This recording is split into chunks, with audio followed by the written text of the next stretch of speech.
leading a nonprofit organization, is the executive director of the Hope Center of Carmody Hills. She's a licensed therapist serving in this area, so some of us may need some help after. It's okay if you do. I did it my first year that I came here. And she is also a CEO and lead consultant of JFL and Associates Counseling Services. She serves as an associate professor and co-chair at George Mason University, mentoring and training the next generation of counselors. She's a proud member of both Alpha Kappa Alpha Sorority Incorporated and Iota Phi Lambda Sorority Incorporated. And she's been crowned Miss 2025 Miss Prince George's County Corporate America and is first runner of Maryland Miss Corporate America competition. Her competition platform parallels her lifelong commitment to mental health, advocacy, and empowerment. I want you to give her a round of applause as we welcome Dr. Joanne Frederick, and she talks about getting moving in health, wealth, and emotional well-being. The beautiful, okay, can we give the dress? Can we give the dress a hand?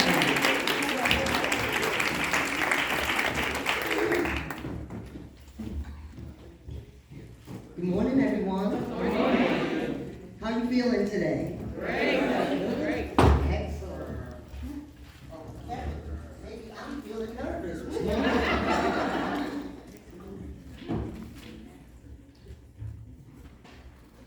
I am Dr. Joanne Frederick, also known as Dr. J. I'm the executive director of the Hope Center, and today we bring the 7th Mental Health Awareness Conference. In fact, we were able to do this through the pandemic. There's a little history here, so I'll talk about it shortly. First, I want to thank Carmody Hills Baptist Church.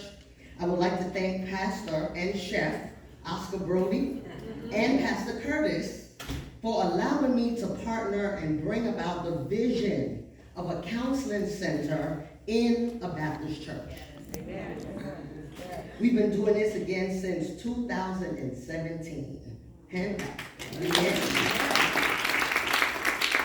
thank the Hope Center staff and interns. We have one of our interns, Amber, here. Waving. Thank you. I thank Starlene, who's from George Mason University. Where are you? There you go. All right. Thank you. And anyone who has utilized our services. Our services are available to the community and anyone in the church as well. Without you, we cannot serve. Without you, there will be no services. I thank Alpha Kappa Alpha Sorority Incorporated, particularly Alpha Alpha Sigma Omega Chapter. Our president, Andrea Sims Parson, is here. And we also have our Vice President, Dr. Tamara Johnson. I thank you for trusting me in this process to be here. And last but not least, I thank all of you in attendance today. You woke up this morning, you made it here, give yourself a hand. Thank you for the opportunity to serve. Now a shout out. If you're one of my church families, put your hands up. Just wave. Give them a hand clap. They're in the house today. Sorority sisters, are you here? All right. Do we go, are we doing ski week? Can we hear something? My friends, any friends here? Wave, all right. Any visitors? All right. And one particular person. Any of my neighbors here today? My neighbor is here. So we were talking about, if you really want to know somebody and you don't live in their house, talk to the neighbor, right? Would you know your neighbors? You see who come in and out and what they do? Okay, good. There we go. All right. So the story on the Hope Center, how it evolved. So it was many years ago, I was looking for child care. And child care is important in our community, so it's good for a church to offer child care. That was happening at Carmody Hills Baptist Church. I came in and I met Pastor Brody, and he was telling me his vision for the church.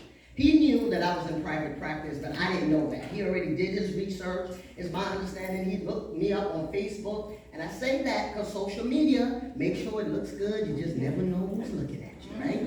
Okay, so we talked about opening a counseling center in the church.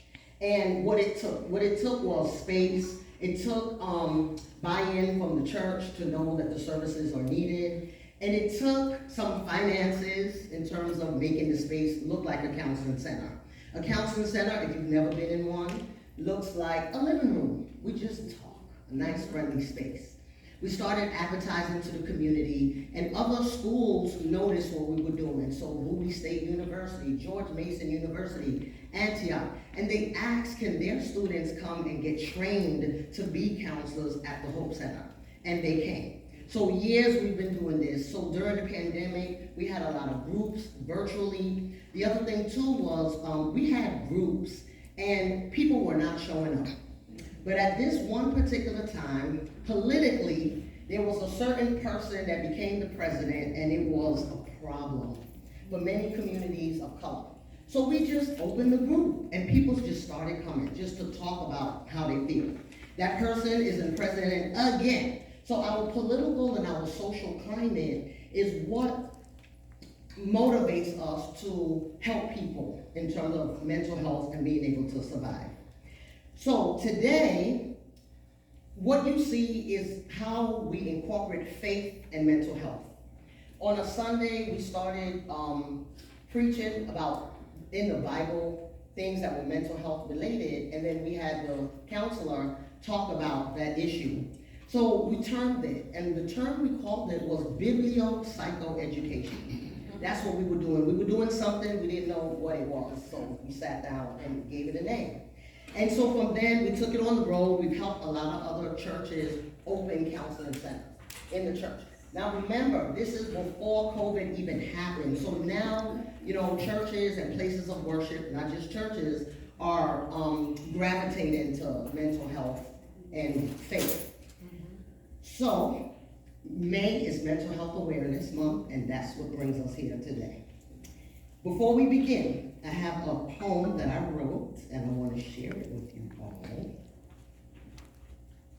Y'all still with me? Yeah. Amen. Wow, it's a long story, right? Let me find this poem.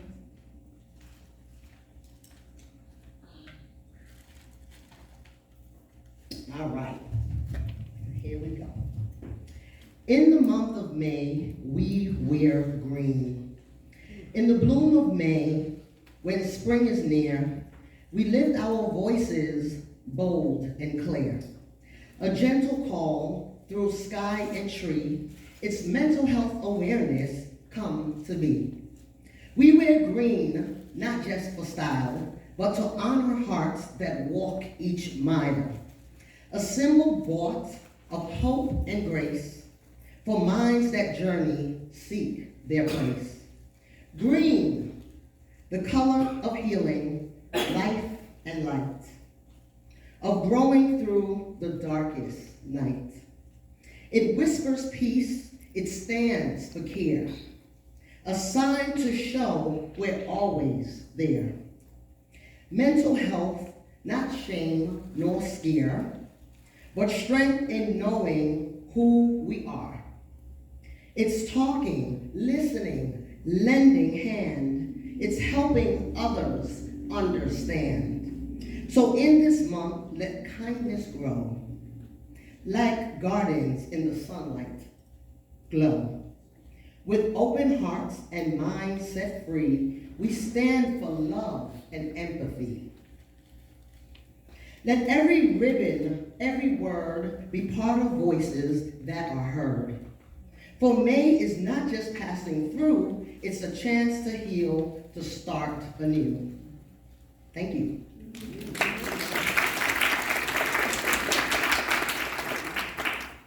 So that's what brings us here. So my presentation, I was going to present on the social and political climate we're living in and how to survive. But after talking to some folks, we decided that we're going to talk about a topic that we do not talk about, which is menopause and andropause. Yes. How many of you heard of menopause? Okay. Okay. How many of you heard of andropause? Ah, one or two people. You a therapist? Social worker. Excellent. That's what we're going to talk about today. And we're going to tie it all in. All right, so first question. How many of you in here are, let me say, 40 and above? Okay, excellent. So this definitely relates to, it looks like all of us. Okay? When we use the word menopause, some people think about aging. When you hear the word aging, what do you think about? Let me hear a couple people. Old people. Oh, okay, old. I heard old people. What else? Wisdom. Oh, wisdom. Okay. What else? Growth. Growth. Okay. So it's not all negative, because I heard some positive things in here as well. All right. Next slide. So what we're going to talk about is what is menopause, what is andropause. We're going to talk about how emotionally it has an impact on our midlife hormonal changes. And I'm going to leave you with tools for dealing with it emotionally. Next slide. So what is menopause? Anybody have a description? How would you define menopause? I heard flashbacks. Is that what I heard? Oh, flashes. Okay. Oh, brain fog. Okay. What else? Tiredness. Being tired. Memory Okay. loss. Okay. Memory loss. Moodiness, irritability. Past the point of childbearing. Oh, yes. Yes. Okay. So Memory this loss. is not the point that you're going to be able to have children. Okay. Headaches. What was that? Headaches. Headaches. Okay. So interesting. I heard someone describe all of this just yesterday. Memory loss. Freedom. Right? Memory loss, all of that. Okay? So when we look at the statistics, it usually happens between 45 and 55 for some people, the beginning. But really, some individuals experience that way before, and many individuals don't even know that that's what's going on. So I'll give a personal example. During the pandemic, I went to lunch with a group of women that I don't know. We were celebrating one woman's birthday party, her birthday. And I sat down and I got a piece of paper and I just started writing. And one woman said, "Oh, do you need a fan?" I'm like, "Yeah, I'll take a fan." They gave it to me. In my mind, I'm like, people walk around with a fan in their mouth. Strange to me. Okay, cool. And she's like, "Are you in menopause?" And I'm like, no, I don't really know what it is. Like, what is it? She's like, "Well, you get hot, blah, blah, blah." And I'm like, I don't know. Oh, again, I'm a therapist, right? So my point is, it doesn't matter who you are, what your title is. Everything we're going to talk about today impacts all of us. So I went to my doctor, that's a male, and I was telling him. And he said, "Oh, congratulations, you're in menopause."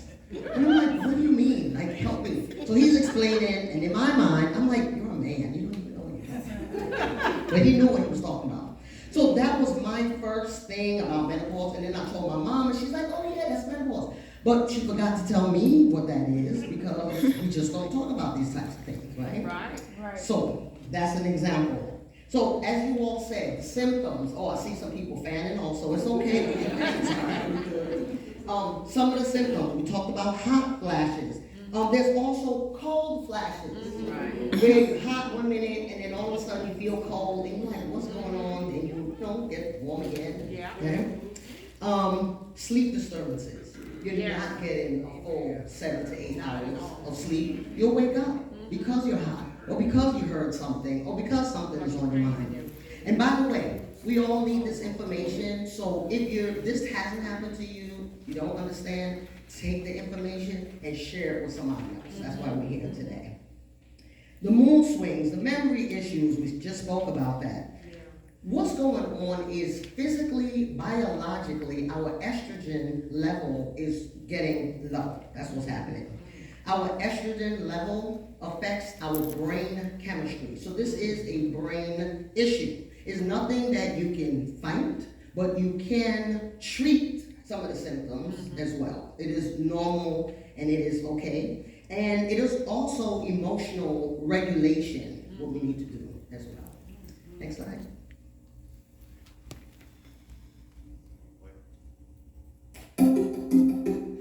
Video. Larissa is 52 and is starting to notice changes with her body. She wonders, is this menopause? What is menopause? Menopause is a normal part of aging for women. Specifically, it is a point in time 12 months after a woman's last period. The years leading up to that point are called the menopausal transition, or perimenopause. The menopausal transition typically begins between ages 45 and 55 and lasts about 7 years, but can be as long as 14 years. How long it lasts can be influenced by lifestyle factors such as smoking, the age the menopausal transition begins, and race and ethnicity. During the menopausal transition, estrogen and progesterone levels, two hormones made by the ovaries, vary greatly. Women may experience unpredictable hot flashes, sleep problems, changes in monthly cycles, and other symptoms. A woman has reached menopause when she hasn't had a period for a full year, after which she enters postmenopause. Not everyone's experience is the same. But remember, menopause is a normal part of aging and not a disease that must be treated. If you have questions about the menopausal transition, talk with a doctor. Learn more at www.nia.nih.gov/menopause. All right, a little bit about menopause. Now we're going to talk about andropause. But think about your questions, what questions you may have that we might be able to answer. All right, so I think maybe one or two people raised their hand that said that they've heard of andropause. So let's talk about it. Next slide. It's the gradual decline in testosterone She wonders, in men, and it typically begins around 40. Okay? So the symptoms are similar. There's low energy, mood changes, reduced libido, and irritability. What is libido? Okay, sex drive. All right, just putting it out there so we're all on the same page. And it is often undiagnosed, meaning clinicians, physicians miss it. And there is a stigma to a man's testosterone declining. So we don't talk about it, we don't acknowledge it. But as you hear it, can anybody think of examples that you may have seen or heard and you're like, I wonder if that's the andropause stage? Anybody? Lack of interest of doing nothing. Not feeling like doing anything? Like, yes. Okay. So like unmotivated? Yes. Okay. And you were gonna say something, sister? Back I here. said loss of strength. Okay, loss of strength. Okay, so you may see a male, he's not as strong as he was physically. Okay? Mm-hmm. Having to do with their, say for instance, if they are on dialysis, having to do with a health issue. Okay, so you may see a connection with other health issues as well. What about, have you ever seen a man doing some things that he didn't do before? Like buying a red car, dating. What do we say? What do we say? Midlife crisis. Do you realize that that's what we're referring to? That's what it is. And again, it could be a stereotype, and that might not apply to everybody, but I'm just kind of, painting a picture of some of the things you may have seen, heard, or experienced. So we're going to look at a brief video of andropause as well. Oh, by the way, pause that right quick. This has been spoken about so little that we couldn't even find a video of a man talking about andropause, right? We look hard. And so it just, again, is a matter that we don't talk about, a mental health condition that we don't talk about. So, play that video. Andropause, the menopause for men. How come you've never heard about it? But you've heard about menopause in general. Men typically don't tend to talk about the changes that they're going through. They kind of just chalk it up to aging, whether it's feeling tired all the time, having that lower libido, having those body joint pains. They really just think it's aging, but it's actually your andropause. It's a medical condition, it's andropause, and it can't be fixed. What causes andropause? It's essentially lowering of your testosterone levels as you age. There isn't like a clear marker like menstruation for women when they go through the change, but typically for men, when they hit about the age of 40, some people in their 50s, if not later, men start to lose their testosterone levels. Very often I'll get the questions of like, well, am I gonna start having hot flashes and night sweats? No, those ones are symptoms typically associated with women, but overall in general, the symptoms of testosterone deficiency, which is causing the andropause for men, are the same. It actually affects your entire life. When most people start thinking about men and losing their testosterone, they tend to mostly think about the libido side of things, which is true. Your libido does lower when you start to lose your testosterone levels, and that can affect your relationships, of course. But on top of that, it affects your memory, your ability to focus.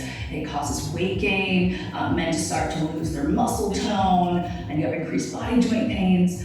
All of this is related to just having lower testosterone levels. There are also other contributing factors, having a poor diet. If you're not eating well, if you're not eating your vegetables and your protein, and you're just eating a lot of processed food and snacks, if you're under a lot of stress, if you've got a lot of things going on, if your kids are bothering you, if work's getting to you, if you're not exercising, if you're in poor health, if you're overweight, that lowers your testosterone levels as well. Natural ways that help to improve your testosterone is doing the opposite of what I just said. Eating healthy, having a proper diet, making that a priority in your life, and exercising. It doesn't matter how small it is, exercising, get your body moving, and then of course, relieving your stress. And find ways to do that. You know, if you just need to, when you come home from work at the end of the day, just go for a walk around the block to help relax. Maybe try something new, try yoga, try meditating, but try to relieve the stress in your life, and that will help to improve those testosterone levels. But more often than not, you need more intervention there. And in that case, you want to seek a medical professional. At that point, they are going to assess you, and they're more than likely going to actually test your hormone levels. And when they see that they're deficient, you will be recommended bioidentical or natural hormone replacement therapy. So what is that? Very simply put, it's just the process of going about increasing your testosterone levels back up nice and high to what they are for the average man in his early 30s. But once those levels are back up high and balanced, your life gets substantially better.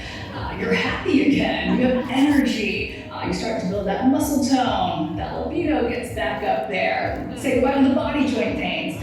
Everything is so much better once you increase your testosterone levels. Because you men don't talk about it, I want to start a discussion. If you have questions and want to know about these symptoms that you're experiencing, please comment. We'll be here to respond and get this conversation going. If you have found this video to be informative and helpful, please like the video. And if you want more information moving forward to learn about your hormone health, please subscribe. And we look forward to seeing you next time.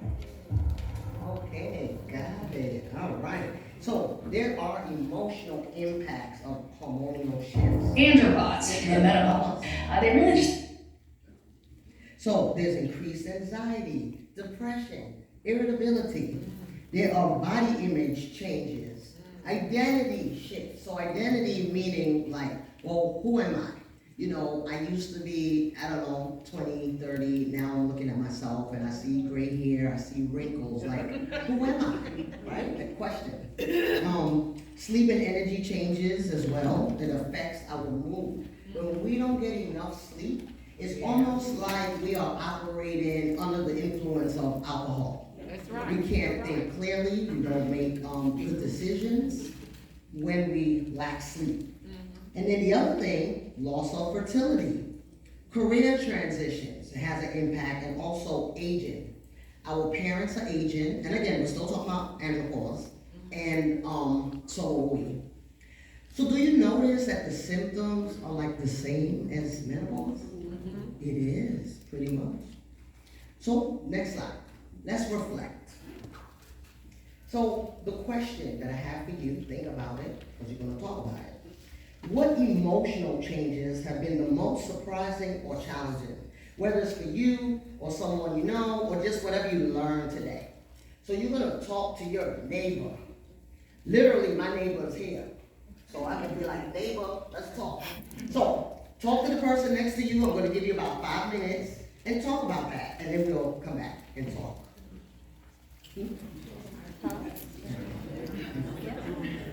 So the question is up here, which emotional challenges or changes have been the most surprising for you?